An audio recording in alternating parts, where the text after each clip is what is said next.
आसतु बनैबा आज माछरे गोटे बढ़िया रेसिपी फिश फिंगर। तो प्रथम माछ को भल भाव धोई नहीं थी, लुण हल्दी गोल रखी किसी समय आम एमती काटी नहीं जीवा लंबा साइज करना। आम से किसी धनिया गुंड, लंका गुंड, चिकेन मसला, ब्लैक पेपर पाउडर, अदा रसुण पेस्ट, फाड़े लेंबू चुपुड़ी नहीं जीवा। तापर चिकेन मसला, गरम मसला देदवा।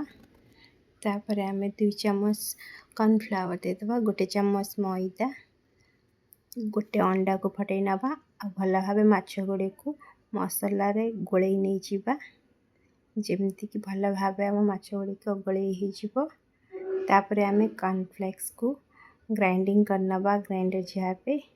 तो देखंतु एमती ग्राइंडिंग कर नहीं जीवा। तापर ताकू गोटे प्लेट को काढ़ी नहीं जीवा कॉर्नफ्लेक्स को। तावारे तेल देदवा फ्राई करिया पई की। तापर एमती माछ गुड़ी को काढ़ी आनी कॉर्नफ्लेक्स रे भल भाव गोले नहीं जीवा। तापर ताकू आमे फ्राई करनवा माछ गुड़ी को।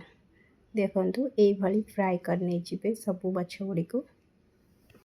माछ गुड़ी को आमर भल भाव फ्राई हो गला परे प्रस्तुत हो आमर फिश फिंगर। तो माछ गुड़ी को भल भाव गोलौ थे ना लगी। तो देखो केते सुंदर देखा जाउछि। एमती घरे बनातु आ खातु। वीडियो भल लगे लाइक शेयर सब्सक्राइब निश्चय करेंगे।